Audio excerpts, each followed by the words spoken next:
Hello guys, ઇન્ડોએસમાં આપ સૌનું સ્વાગત છે. ફર્સ્ટ આર્ટિકલ પ્રારંભ સ્ટાર્ટઅપ ઇન્ડિયા ઇન્ટરનેશનલ સમિટના બારામાં છે. જુઓ ન્યૂઝ શું છે. Union minister of commerce and industry દ્વારા પ્રારંભ સ્ટાર્ટઅપ ઇન્ડિયા ઇન્ટરનેશનલ સમિટને ન્યૂ દિલ્હીમાં ઇનોગ્યુરેટ કરવામાં આવી છે. આ સમિટ 2 દિવસ સુધી ચાલવાની છે અને આ સમિટમાં બિમસ્ટેક કન્ટ્રીઝ, જેનું ફૂલ ફોર્મ થાય છે બે of Bengal initiative four multi sectoral technical and economic cooperation, તો આ બિમસ્ટેક કન્ટ્રીઝના જે મેમ્બર્સ છે તો એને પણ આ સમિટમાં પાર્ટિસિપેટ કર્યું છે. તો જો આ સમિટને કોના દ્વારા ઓર્ગેનાઇઝ કરવામાં આવી હતી, આ એક્ઝામના પોઈન્ટ ઓફ વ્યૂ ખૂબ જ રેલેવન્ટ છે. તો department four promotion of industry and internal trade, department four promotion of industry and internal trade જે આવે છે મિનિસ્ટ્રી ઓફ કોમર્સ એન્ડ ઇન્ડસ્ટ્રીમાં, તો એના દ્વારા આ સમિટને ઓર્ગેનાઇઝ કરવામાં આવી છે. આ તમારે ખાસ નોટ ડાઉન કરવાનું છે, ડાયરેક્ટ ક્વેશ્ચન બનશે, રાઈટ. અને જો જે બિમસ્ટેક સમિટ થઈ ને, ચોથી બિમસ્ટેક સમિટ થઈ હતી 2018માં, કઈ જગ્યાએ? તો નેપાળના કાઠમંડુમાં. આ પણ તમે યાદ રાખજો, ચોથી બિમસ્ટેક સમિટ થઈ હતી જે નેપાળ છે તો એના કાઠમંડુમાં 2018માં. તો ત્યારે આપણા પ્રધાનમંત્રીએ અનાઉન્સમેન્ટ કર્યું હતું, સજેસ્ટ કર્યું હતું કે આપણે આ પ્રકારની જે સ્ટાર્ટઅપ ઇન્ડિયા ઇન્ટરનેશનલ સમિટ છે તો એને ઓર્ગેનાઇઝ કરવી જોઈએ. અને એ જ જે એમનું સજેશન હતું તો એને ફોલો કરીને આ સમિટને ઓર્ગેનાઇઝ કરવામાં આવી છે department four promotion of industry and internal trade દ્વારા.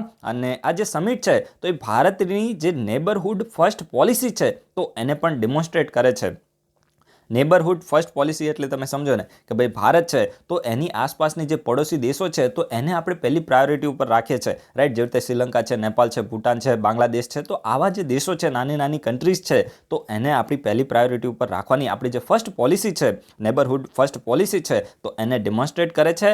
And with participation from over 25 countries and more than 200 global speaker, the summit is the largest startup India international summit organise by the government of India since the launch of the startup India initiative in 2016. એટલે કે જો 2016માં આપણે જે startup India ઇનિશિયેટિવને launch કર્યો તો ત્યારથી લઈને અત્યાર સુધીની આ largest startup India international summit હતી, જેને ગવર્મેન્ટ ઓફ ઇન્ડિયા દ્વારા ઓર્ગેનાઇઝ કરવામાં આવી હતી. અને આ સમિટમાં 25થી વધારે કન્ટ્રીઝના 200થી વધારે જે ગ્લોબલ સ્પીકર છે તો એને પણ પાર્ટિસિપેટ કર્યું હતું. તો આ બધું તમારે યાદ રાખવાની જરૂર નથી, જસ્ટ તમે એટલું યાદ રાખો કે આ સમિટને કોને દ્વારા ઓર્ગેનાઇઝ કરવામાં આવી હતી અને બિમસ્ટેક ગ્રુપ છે તો એની મેમ્બર કન્ટ્રીઝે આ સમિટની અંદર પાર્ટિસિપેટ કર્યું હતું. બસ આટલું તમારે ખાસ યાદ રાખવાનું છે, બાકી એટલું બધું એક્ઝામનો પોઈન્ટ ઓફ વ્યૂ રેલેવન્ટ નથી, રાઈટ. તો જો આની સાથે આપણે કંઈક પ્રોડક્ટિવ કરીએ. પ્રોડક્ટિવ શું છે? તો આ બિમસ્ટેક તમને અહીંયા કન્ટ્રીઝ દેખાય છે ને, તો તરત તમને બિમસ્ટેક કન્ટ્રીઝ છે તો એ ક્યારે આ જે ગ્રુપ છે તો ક્યારે બન્યું હતું, આની અંદર કેટલી કન્ટ્રીઝ આની મેમ્બર છે, કઈ ડિક્લેરેશનના તહેત આ ગ્રુપને બનાવવામાં આવ્યું, તો આ બધું તમને ખબર હોય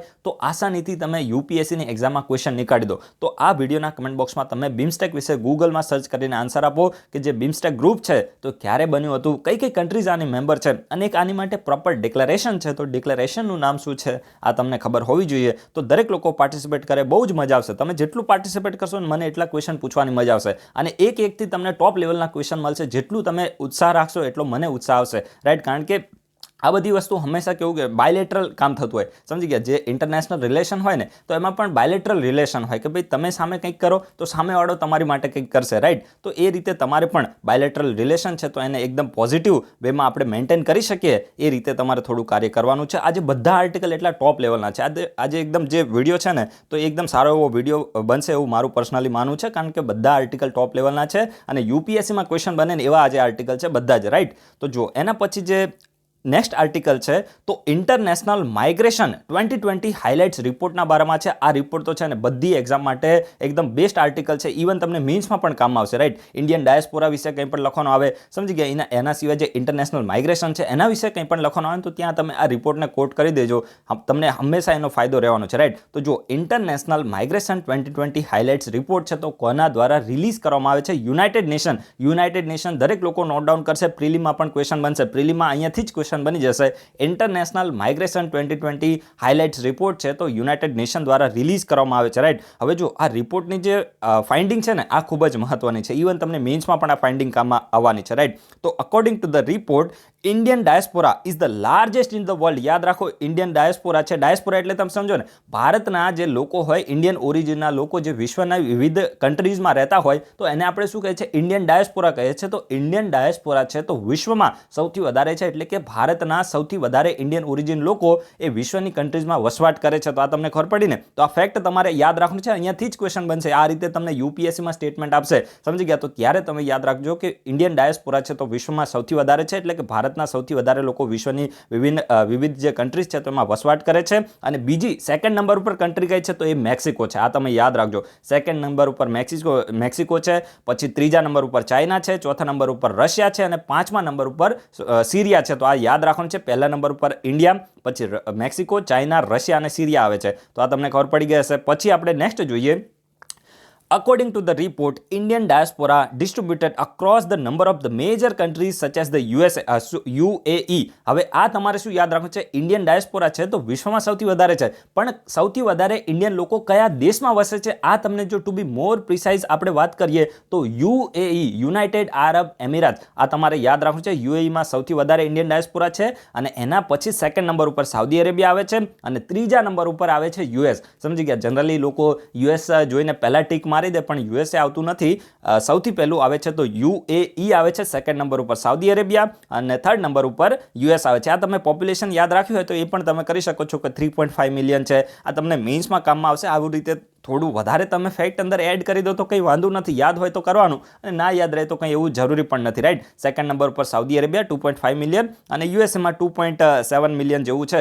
તો મે બી આ યુએસએ અહીંયા સેકન્ડ નંબર ઉપર આવવું જોઈએ. અહીંયા થોડી ભૂલ છે, રાઈટ? તો એ તમે કરી શકો છો એક્ઝામના પોઈન્ટ ઓફ વ્યૂ. એટલું તમે યાદ રાખો કે સૌથી વધારે યુએઈમાં વસવાટ કરે છે, right? Other countries hosting the large number of the migrants from the India are the Oman, Australia, Kuwait, Canada, Qatar, Pakistan and UK. તો આ પણ તમે યાદ રાખજો કે પાકિસ્તાનમાં પણ ઇન્ડિયાના લોકો છે તો એ વસવાટ કરે છે, રાઈટ? તો જો બીજી કન્ટ્રીઝ કહે છે તો ઓમાન છે, ઓસ્ટ્રેલિયા છે, કુવૈત છે, કનેડા છે, કતર છે, પાકિસ્તાન અને યુકે. તો અહીંયા પણ ઇન્ડિયાના લોકો છે તો એ મોટી સંખ્યામાં વસવાટ કરે છે. તો સૌથી વધારે યુએઈમાં કરે છે. આ ફેક્ટ તમે યાદ રાખજો. અહીંયાથી ક્વેશ્ચન બની જશે. Between 2000 and 2020 the size of the migrant population has grown in all countries. જો આ સ્ટેટમેન્ટ છે ને, આ યુપીએસસી માટેનું સ્ટેટમેન્ટ છે.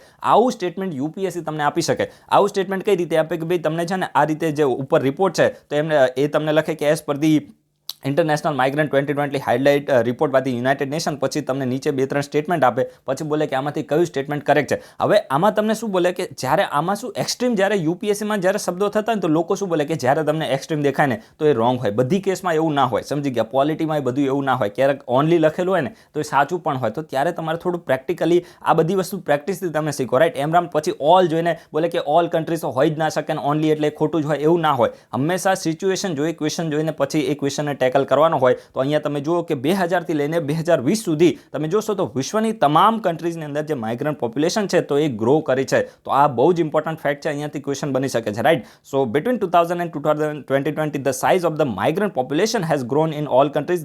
તમામ કન્ટ્રીઝની અંદર માઇગ્રન્ટ પોપ્યુલેશન છે તો એની સંખ્યા વધી છે. And the United states was the largest country of destination in the international migrants. હવે આ કહેવા શું માંગે છે? જો મેં તમને હમણાં શું કીધું કે ઇન્ડિયાની સૌથી વધારે જે પોપ્યુલેશન છે તો એ કયા દેશમાં રહે છે? તો એ યુએઈમાં રહે છે. પણ અહીંયા તમે જુઓ સમગ્ર વિશ્વની વાત કરી છે કે વિશ્વમાં સૌથી તમામ દેશોમાંથી સૌથી વધારે લોકો કયા દેશમાં જાય છે? તો એની આપણે વાત કરીએ તો એ યુએસએમાં જાય છે. એટલે કે ટોપ ડેસ્ટિનેશન કયું છે? તો યુએસએ છે. સૌથી વધારે લોકો યુએસએમાં વસવાટ કરવાનું પસંદ કરે છે. તો આ ફેક્ટ પણ તમારે યાદ રાખવાનું છે. ઇન્ડિયાના લોકો નથી, પણ તમામ વિશ્વનું આપણે ધ્યાનમાં લઈએ તો એ યુએસ આવે છે. તો આ અહીંયાથી ક્વેશ્ચન બની શકે છે. And there were more than 51 million migrants in the US as of 2020. એટલે કે 2020 સુધીની આપણે વાત કરીએ અત્યાર સુધીની, તો મતલબ 2020 સુધીની, તો 51 મિલિયન જે માઇગ્રન્ટ લોકો છે તો એ યુએસએની અંદર વસવાટ કરે છે. And this is equal to 18% of the total migration of the world. એટલે કે વિશ્વમાં જે ટોટલ માઇગ્રેશન થયું છે એ 100% છે. તો યુએસએમાં 18% માઇગ્રેશન થયું છે. એટલે કે આ 100%માંથી 18% લોકો યુએસએમાં ગયા છે. And the US was follow by the Germany. એટલે કે યુએસએ છે તો એ ઇન્ટરનેશનલ માઇગ્રેશનમાં ટોપ લેવલ ઉપર છે. એટલે કે ફર્સ્ટ નંબર ઉપર છે. સેકન્ડ નંબર ઉપર જર્મની આવે છે. તો આ ફેક્ટ પણ તમે યાદ રાખજો. સેકન્ડ નંબર જર્મની છે. અને ત્રીજો નંબર આપણે જોઈએ. ત્રીજો નંબર, હવે કેટલી પોપ્યુલેશન જર્મનીમાં ગઈ છે આપણે યાદ રાખવાની જરૂર નથી. ત્રીજો નંબર છે તો સાઉદી અરેબિયા, ચોથો રશિયા અને પાંચમો યુકે. તો યાદ રાખજો, પહેલું યુએસએ છે, બીજું જર્મની છે, પછી સાઉદી અરેબિયા છે, રશિયા છે અને યુકે છે. તો આ તમે યાદ રાખજો, ઇમ્પોર્ટન્ટ સિક્વન્સ છે. The COVID-19 has slowed down the growth of the stock of international migrants by the around 2 million by mid 2020. એટલે કે મિડ 2020 સુધીની આપણે વાત કરીએ તો COVID-19 પેન્ડેમિકના હિસાબથી જે ઇન્ટરનેશનલ માઇગ્રેટનો જે ગ્રોથ છે તો એ લગભગ 2 મિલિયન જેટલો ઓછો થયો છે. And this is 27% less than the growth expected since 2019. એટલે કે 2019માં જે આપણે અનુમાન લગાવ્યું હતું એના કરતાં જે 27% 2019ની કમ્પેરિઝનમાં 27% જે ગ્રોથ છે તો એ અપેક્ષા કરતાં 27% ઓછો ગ્રોથ થયો છે. તો આ પણ એક ફેક્ટ થઈ જાય છે. પણ આ જે ફેક્ટ છે તો એને તમે નોટ ડાઉન કરીને રાખજો. કદાચ જો બેઠા બેઠા આ પ્રકારના સ્ટેટમેન્ટ પૂછી લેવામાં આવે. રિપોર્ટ છે તો યુનાઇટેડ નેશનનો છે એટલે ઇમ્પોર્ટન્ટ છે અને એક જે પોઈન્ટ ઇમ્પોર્ટન્ટ હતો એને આપણે ડિસ્કસ કરી લીધો છે. તો કોઈ પણ ક્વેશ્ચન આવશે તો તમે એને આસાનીથી ટેકલ કરી શકશો. હવે એના પછી જે નેક્સ્ટ આર્ટિકલ છે ને તો આ યુપીએસસી જીપીએસસી માટે મોસ્ટ ઇમ્પોર્ટન્ટ આર્ટિકલ છે, આવું મારું પર્સનલી માનવું છે. અને એમાં યુપીએસસીમાં સૌથી વધારે ઇમ્પોર્ટન્ટ છે આવું હું તમને કહી શકું, રાઈટ. તો મેઇનલી આર્ટ એન્ડ કલ્ચરમાં અહીંયાથી ક્વેશ્ચન બની શકશે. ગાવી ગંગાધેશ્વરા ટેમ્પલ ઇમ્પોર્ટન્ટ છે, યાદ રાખજો. ગાવી ગંગાધેશ્વરા ટેમ્પલ, હું આને પ્રોનાઉન્સ કરું છું. તો સૌથી પહેલું ફેક્ટ તમે શું યાદ રાખો કે આ ગાવી ગંગાધેશ્વરા ટેમ્પલ છે તો આ કયા સ્ટેટમાં લોકેટેડ છે? ક્વેશ્ચન બનવાની સંભાવના અહીંથી વધારે છે. તો મેઇનલી આ કર્ણાટકમાં લોકેટેડ છે. આ તમને ખબર પડી, કર્ણાટકના બેંગાલુરુમાં. તો આ એક ફેક્ટ તમને ખબર પડી ગઈ. પછી બીજું તમારે શું યાદ રાખવાનું છે કે આ ગાવી ગંગાધેશ્વરા ટેમ્પલ છે ને તો એક મેઇનલી આપણે જોઈએ ને તો એ રોકકટ ટેમ્પલ છે. કેવું ટેમ્પલ છે? રોકકટ એટલે કે પથ્થરને કોતરીને બનાવેલું છે ને આ મોનોલિથ ટેમ્પલ છે. મોનોલિથ એટલે શું થાય? એક જ પથ્થરમાંથી. આ મોનોલિથ શબ્દ આપણે ગુજરાતમાં આપણે મેઇનલી અમદાવાદ કે એવું કંઈક હતું, એમાં કોઈ ગાર્ડન હતું, એમાં લોકો પપ્પુ બની ગયા હતા. પપ્પુ એટલે તમે સમજો ને કે લોકો બોલે કે કોઈ એલિયન છે તો અહીંયા એક મોનોલિથ મૂકીને ગયું છે. લોકો યાર કઈ રીતે આટલું બધું બિલીવ કરી લે છે મને એ નથી ખબર પડતું, પણ હશે. હવે એ બધા યુપીએસસી ના કરતા હોય તો એ મોનોલિથ કોઈ મૂકી ગયું હતું. મોનોલિથ એટલે શું થાય? એક પથ્થરને તમે કોતરીનો કોઈ વસ્તુ બનાવી હોય એને મોનોલિથ કહેવામાં આવે છે, રાઈટ. તો આ જે ગાવી ગંગાધેશ્વરા ટેમ્પલ છે ને તો આ કર્ણાટકમાં છે અને મોનોલિથ ટેમ્પલ છે. અને મેઇનલી એટલું તમે યાદ રાખો કે આ ભગવાન શિવનું ટેમ્પલ છે. ભગવાન શિવનું ટેમ્પલ છે તો આ ફેક્ટ તમને ખબર પડી ને. હવે જો અત્યારે આપણે થોડી વધારે ઇન્ફોર્મેશન લઈએ કે આ ભાઈ આ ટેમ્પલ અત્યારે ન્યૂઝમાં કેમ આવે. તો ન્યૂઝમાં તો એટલા માટે છે કે જો જનરલી કેવું છે કે આ ટેમ્પલમાં મકર સંક્રાંતિનો દિવસ હોય ને એની આસપાસના દિવસમાં કેવું થાય છે કે જે સૂર્ય હોય તો એનો પ્રકાશ, સનના જે રેઝ હોય તો એ ડાયરેક્ટલી આ ટેમ્પલની અંદર જે શિવલિંગ છે, ભગવાન શિવનું જે શિવલિંગ છે તો એના ઉપર ડાયરેક્ટ એ સનના રેઝ પડતા હોય છે. અને જે ઘણા બધા ભાવિક ભક્તો હોય તો એ આ પવિત્ર જે પણ સિનારીઓ ક્રિએટ થાય છે તો એને જોવા માટે આવે છે. પણ આ વખતે કેવું થયું? આ વખતે એવું થયું કે જે ક્લાઉડ છે તો એની હિસાબથી જે વાદળો છવાઈ ગયા એની હિસાબથી શું થયું કે સૂર્ય છે તો એટલો બધો પ્રકાશિત ના થયો અને એના હિસાબથી ભક્તોને આ જે સિચ્યુએશન ક્રિએટ થાય છે, મતલબ જે સનના રેસ ડાયરેક્ટ શિવલિંગ ઉપર પડે છે તો એ લગભગ જોવા જ મળ્યું નહીં, સમજી ગયા. અને એટલા માટે ઘણા બધા ભાવિક ભક્તો છે થોડા દુઃખી પણ થયા.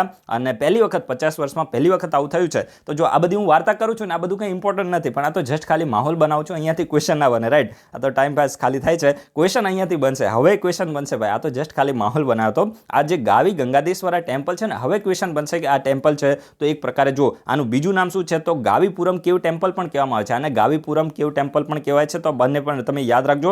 ગાવીપુરમ કેવ ટેમ્પલ છે તો કયા રાજ્યમાં આવે છે તો કર્ણાટકમાં આવે છે, રાઈટ. અને it is an example of Indian rock cut architecture. આ ઇન્ડિયન રોક કટ આર્કિટેક્ચરનું એક્ઝામ્પલ છે. રોક કટ એટલે સમજો તમે પથ્થરને કોતરીને જે પણ આર્કિટેક્ચર એટલે કે પેલું સ્થાપત્ય આપણે કહીએ ને એ બનાવ્યું હોય તો આ રોક કટ આર્કિટેક્ચરનું એક્ઝામ્પલ છે. And this cave temple is dedicated to the Shiva ભગવાન Shiv and cut into the monolithic stone. એટલે કે આ જે ટેમ્પલ છે તો ભગવાન શિવને ડેડિકેટેડ છે, ભગવાન શિવનું મંદિર છે. અને જે મોનોલિથિક સ્ટોન એટલે કે એક પથ્થરમાંથી મોટો વિશાળ પથ્થર હોય એમાંથી આને બનાવેલું છે. જે કૈલાસ ટેમ્પલ છે ને તો એ પણ એક મોનોલિથ છે, એ પણ રોક કટ ટેમ્પલ છે અને લાર્જેસ્ટ રોક કટ ટેમ્પલ છે ઇન્ડિયાનું. તો આ પણ તમે યાદ રાખજો. And it is located in the Bangalore, Karnataka. કર્ણાટકના બેંગાલુરુમાં આ જે ગાવી ગંગાધેશ્વરા ટેમ્પલ છે તો લોકેટેડ છે. And it was built in 16th century by the Kempe Gowda one the founder of the city. એટલે આ ફેક્ટ પણ યાદ રાખજો. દરેક વસ્તુ ઇમ્પોર્ટન્ટ છે. આર્ટિકલને હું તમને ફેક્ટ કહું છું. ડાયરેક્ટ ક્વેશ્ચન બનશે યુપીએસસીમાં. ડિટેલમાં ક્વેશ્ચન પૂછવામાં આવે છે યુપીએસસીમાં. એમ ડાયરેક્ટ એક લાઇનનો પૂછીને કોઈ ક્વેશ્ચન છે તો એનો આન્સર નથી મળી જતો. અમુક એવા ક્વેશ્ચન હોય જે વન લાઇનર હોય પણ એવા અટપટા ક્વેશ્ચન હોય જેના વિશે ભાગ્યે જ કોઈ સ્ટડી કર્યું હોય. સમજી ગયા? તો એટલા માટે આવી સિમ્પલ વસ્તુ એને તમારે સિરિયસલી લઈને માર્ક્સ છે તો એને સ્કોર કરી દેવાનો. આ જ વસ્તુ સક્સેસની કી છે, right? So it was build in 16th century by Kempe Gowda, first the founder of the city, and the lakhs of the devotees came in the mid-January every year on Makar Sankranti day two this cave temple. એટલે કે આ જે કેવ temple છે તો ત્યારે આ જે કેવ ટેમ્પલ છે તો એમાં મકર સંક્રાંતિના દિવસે ઘણા બધા જે ભાવિક ભક્તો હોય છે તો મિડ જાન્યુઆરી એટલે કે 14-15 જે જાન્યુઆરી હોય, ઉત્તરાયણ મકર સંક્રાંતિનો જે ફેસ્ટિવલ હોય તો એ ચાલતો હોય છે તો ત્યારે આ જે કેવ ટેમ્પલ છે, ગુફા મંદિર છે તો એની વિઝિટ કરવા માટે આવે છે. કારણ કે અહીંયા કેવું થાય છે કે સારી એવી, મેં તમને પહેલાં પણ કીધું કે જે સનના રેસ છે તો ડાયરેક્ટ આની અંદર જે ભગવાન શિવનું જે ગર્ભગૃહની અંદર શિવલિંગ છે તો એના ઉપર ડાયરેક્ટ આના સનના રેસ પડે એ રીતે આનું કન્સ્ટ્રક્શન કરવામાં આવ્યું છે, રાઈટ? અને એટલા માટે ભાવિક ભક્તો અહીંયા આવે છે. તો આ ફેક્ટ પણ તમે યાદ રાખજો. મે બી કદાચ ડિટેલમાં ક્વેશ્ચન પૂછી લેવામાં આવે તો તમને ખબર હોવી જોઈએ. તો આપણે સારી એવી ઇન્ફોર્મેશન લીધી, આવું મારું પર્સનલી માનવું છે. તો ચલો આની સાથે હું તમને અત્યારે લિંક કરીને એક ક્વેશ્ચન પૂછું છું.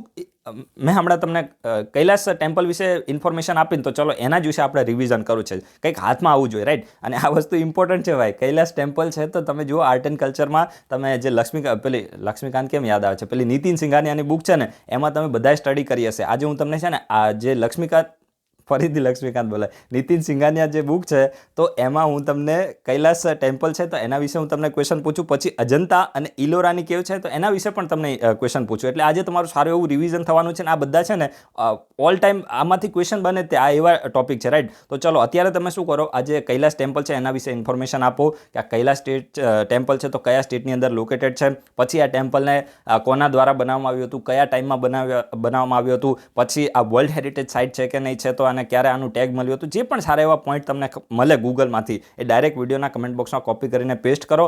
અને જે પણ રેલેવન્ટ હોય એટલું કરવાનું છે. બીજું ઇમ્પોર્ટન્ટ એ છે કે તમારી નોટ્સમાં જરૂરથી એને નોટ ડાઉન કરજો. કારણ કે ભલે તમારી પેલી નીતિન સિંઘાનિયા બુકમાં આપેલું હોય પણ જ્યારે તમારે હાથે તમે કંઈક લખેલું હશે તો એ તમને હંમેશા માટે યાદ રહેશે. તો એટલું તમારા તરફથી કરજો, રાઈટ? એના પછી નેક્સ્ટ જે આર્ટિકલ છે આ પણ એક સરસ એવો આર્ટિકલ છે. કોઈ પોલિટિકલ આપણે જે પણ પોલિટિક્સ થતી હોય એમાં પડવાની જરૂર નથી. તો મહારાષ્ટ્રના જે સીએમ છે ઉદ્ધવ ઠાકરે તો એમના દ્વારા ઓસ્માનાબાદ છે તો એને શું કરવામાં આવ્યું છે, એને ધારાશિવ તરીકે ટ્વીટમાં એનું નામ છે તો ઓસ્માનાબાદની જગ્યાએ ધારાશિવ તરીકે નામ યુઝ કરવામાં આવ્યું છે. આજથી થોડા દિવસ પહેલાં પણ જે ઔરંગાબાદ છે તો એમને સાંબાજીનગર કીધું હતું. આપણે એના વિશે આર્ટિકલ પણ ડિસ્કસ કર્યો હતો. તો જો આ બધી વસ્તુ કેવી છે કે પોલિટિશિયનો એમની રીતે કરતા પણ આપણી માટે તમે જુઓ કે અહીંયા આ ધારાશિવ આવ્યું ને તો અહીંયા ધારાશિવની કેવ ફેમસ છે, રાઈટ? તો એના વિશે તમને ઇન્ફોર્મેશન હોવી જોઈએ. તો આજે આપણે એ ઇન્ફોર્મેશન લેવાની છે. આ રીતે કોઈ પણ પોલિટિકલ વસ્તુ ક્યાંય પણ થતી હોય પણ એ ન્યૂઝમાં હોય ને તો ત્યારે એ યુપીએસસીના ધ્યાનમાં આવી જાય. અને ત્યારે યુપીએસસી શું કરે, અમુક લોકો વધારે પડતા કોન્ફિડન્સમાં બોલે કે આ તો બધું પોલિટિક્સ છે, આની અંદર નહીં પડવાનું, આ નહીં કરવાનું, અને એ વસ્તુ છોડી દે. પણ ભાઈ થોડી ઇન્ફોર્મેશન તો લો. તમારી માટે ઇમ્પોર્ટન્ટ શું છે, અહીંયા ધારાશિવ છે તો અહીંયા છે ને 6ઠી સેન્ચુરી છે, 5મીથી લઈને 7મી સેન્ચુરીની વચ્ચે કેવ્સ બની હતી, ધારાશિવની કેવ. સમજી ગયા? એ આ ઓસ્માનાબાદ છે તો એની નજીકમાં છે. અને આ ઓસ્માનાબાદ હતો તો હૈદરાબાદનો રૂલર હતો, રાઈટ? અને એના નામ ઉપરથી આનું નામ રાખવામાં આવ્યું છે. તો આ બધી વસ્તુ તમને ખબર હોય તો ક્યારે પણ અમુક આવ્યું તમને પોલિટિકલી એના ઉપર ડિબેટ થતી હોય પણ તમને એવું લાગે કે ભાઈ આ કલ્ચરમાં, હિસ્ટ્રીમાં કંઈક ઇમ્પોર્ટન્ટ છે, જે રીતે ટીપુ સુલતાન વિશે ડિબેટ થતી હોય છે તો ટીપુ સુલતાન આપણી માટે ઇમ્પોર્ટન્ટ થાય છે. યુપીએસસીએ મેન્સમાં પણ ક્વેશ્ચન પૂછેલો છે, પ્રિલિમમાં પણ પૂછેલો છે. તો એ રીતે તમારે થોડું જોઈ લેવાનું, રાઈટ? તો હા, તો ભાઈ જે સાંબાજીનગર છે તો ઔરંગાબાદ માટે ટ્વીટ આ રીતે શબ્દનો યુઝ કર્યો હતો. ને હવે જે ઓસ્માનાબાદ છે તો એની માટે હવે ધારાશિવ તરીકે જે શબ્દ છે તો એનો યુઝ કરવામાં આવે છે, નામને યુઝ કરવામાં આવે છે. તો જો ઓસ્માનાબાદ છે ને તો it is a name after the last ruler of the Hyderabad. હવે જે હૈદરાબાદનો જે છેલ્લો રૂલર હતો તો એના નામ ઉપરથી ઓસ્માનાબાદ નામ રાખવામાં આવ્યું છે. છેલ્લો રૂલરનું નામ શું હતું? મીર ઓસ્માન અલી ખાન. યાદ રાખજો, ઇમ્પોર્ટન્ટ છે. હૈદરાબાદનો લાસ્ટ રૂલર કોણ હતો? મીર ઓસ્માન અલી ખાન. અને એના જ નામ ઉપર આ ઓસ્માનાબાદનું નામ રાખવામાં આવ્યું છે.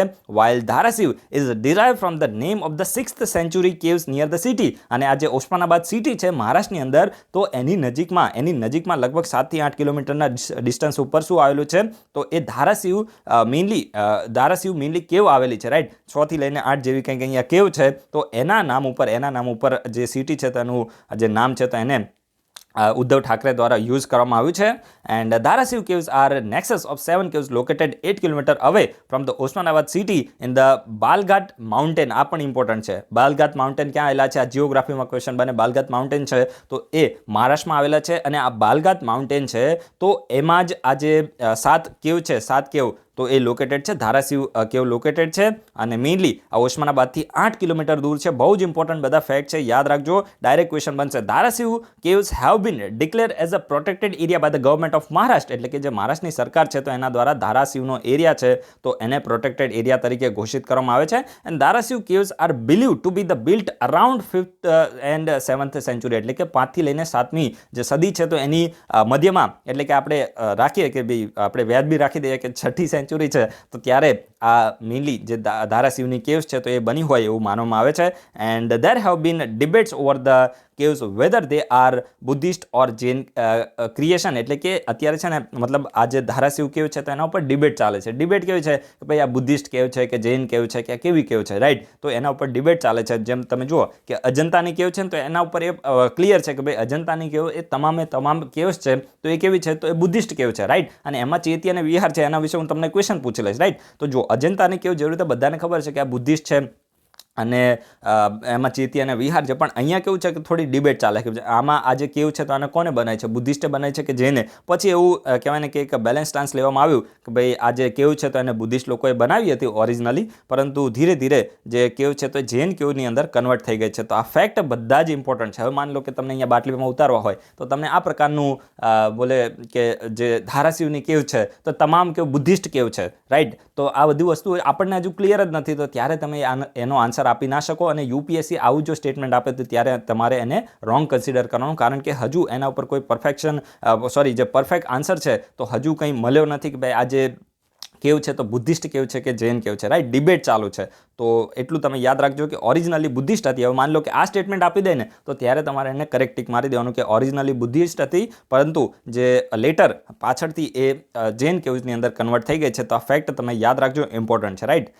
હવે ચલો આની સાથે લિંક કરીને હું તમને એક સારો એવો ક્વેશ્ચન પૂછું. તમે દરેક લોકો આમ તો તમારી પાસે નીતિન સિંઘાનિયાની બુક હોય તો એમાંથી તમે આન્સર લખી શકો છો ટાઈપ કરીને, અને તમારી નોટ્સની અંદર નોટ ડાઉન કરી શકો છો. અદરવાઇઝ તમે શું કરો, ગૂગલમાંથી અજંતા કેવ અને ઇલોરા કેવ આ બંને વિશે ઇન્ફોર્મેશન આપો કે અજંતા કેવ અને ઇલોરા કેવ છે મહારાષ્ટ્રમાં આવી છે તો બધાને ખબર જ હશે, પણ એની આસપાસના કોઈ સારો એવો માની લો કે રિવર આવેલી છે, પછી આની અંદર આજે અજંતા અને ઇલોરા કેવ છે તો આની અંદર કેટલી કેવ્સ છે સમજી ગયા. પછી કેટલી બુદ્ધિસ્ટ, જેવી રીતે ઇલોરા છે તો એમાં બુદ્ધિસ્ટ કેટલી છે, જૈન કેટલી છે, હિન્દુ કેવ કેટલી છે આ તમને ખબર હોવી જોઈએ. પછી અજંતા છે એમાં ચૈત્ય વિહાર કેટલા છે આ તમને ખબર હોવી જોઈએ. પછી આને વર્લ્ડ હેરિટેજ સાઇટ તરીકે ક્યારે ઘોષિત કરવામાં આવ્યું હતું એ યર તમારે યાદ હોવું જોઈએ, સમજી ગયા. તો આ બધા જેટલા પણ મહત્વના પોઈન્ટ તમને મળે એ વિડીયોના કમેન્ટ બોક્સમાં દરેક લોકો પાર્ટિસિપેટ કરે.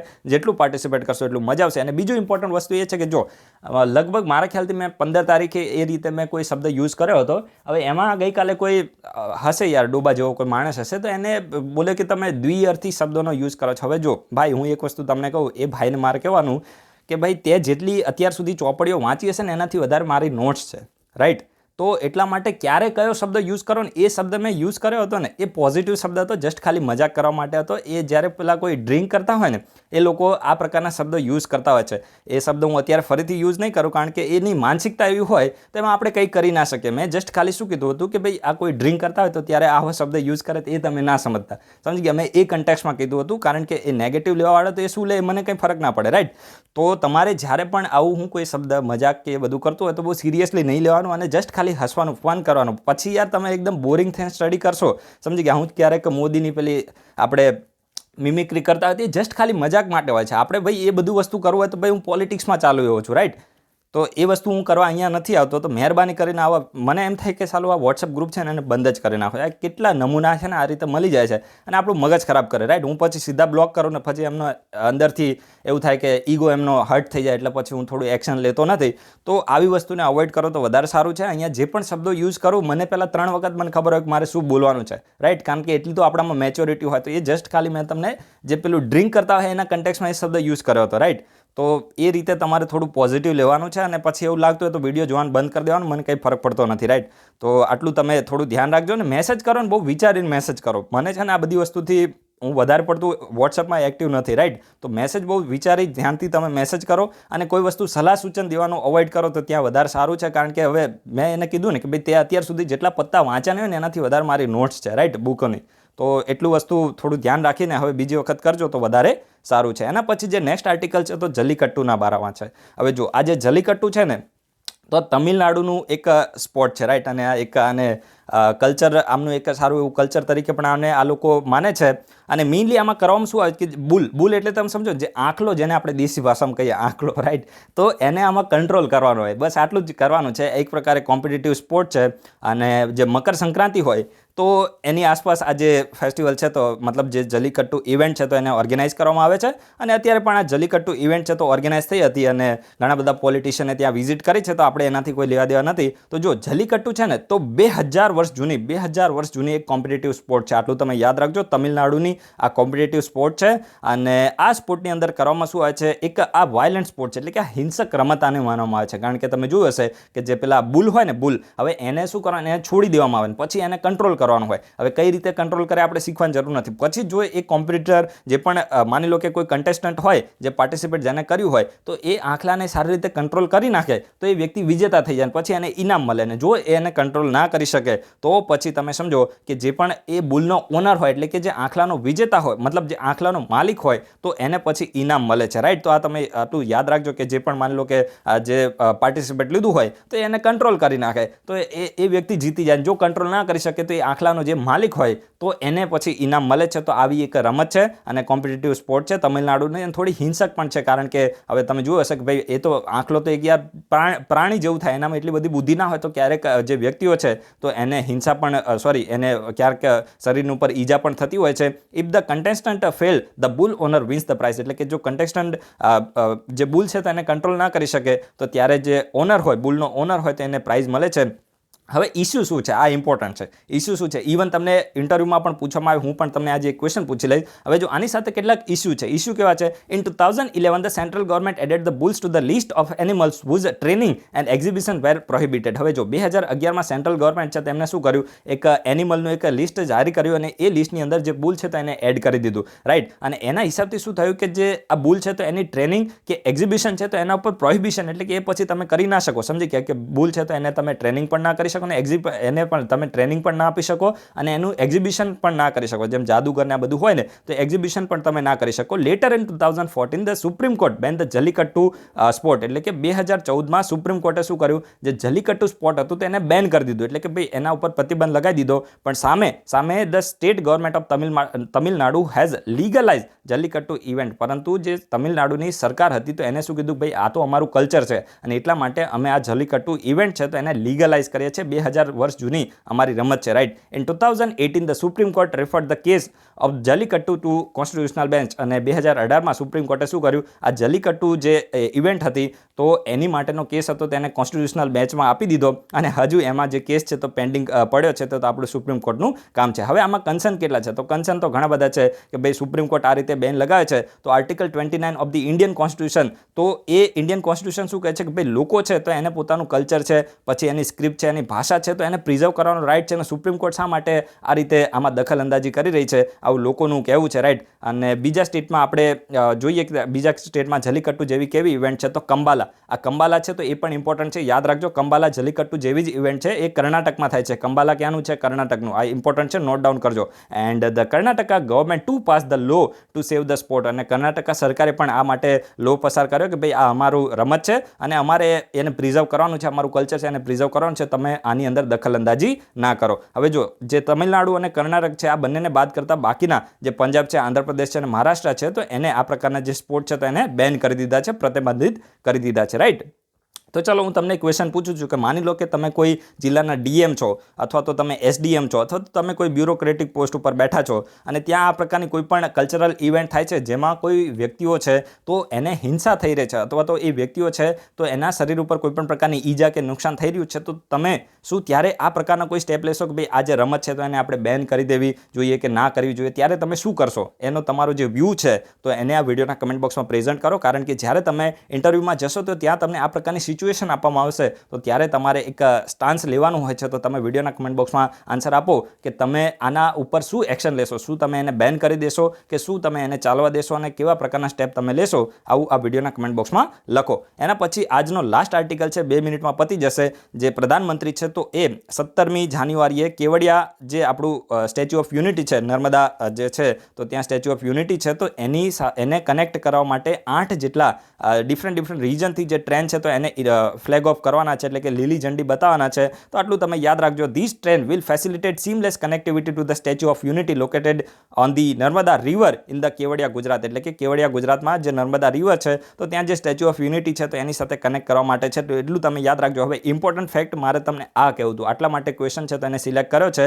હવે જો કેવડિયા રેલવે સ્ટેશન છે ને તો એ ઇન્ડિયાનું પહેલું રેલવે સ્ટેશન છે જેને ગ્રીન બિલ્ડિંગ સર્ટિફિકેશન મળેલું છે. બસ આટલું જ મારે તમારે કહેવાનું હતું કે ભાઈ કેવડિયા રેલવે સ્ટેશન છે તો ઇન્ડિયાનું પહેલું રેલવે સ્ટેશન છે જેને ગ્રીન બિલ્ડિંગ સર્ટિફિકેશન મળેલું છે. સો ગાઈસ, હવે આપણે વિડીયોને કમ્પ્લીટ કરી દઈએ. Thanks for watching. તમારા બધાનો દિવસ શુભ જાય.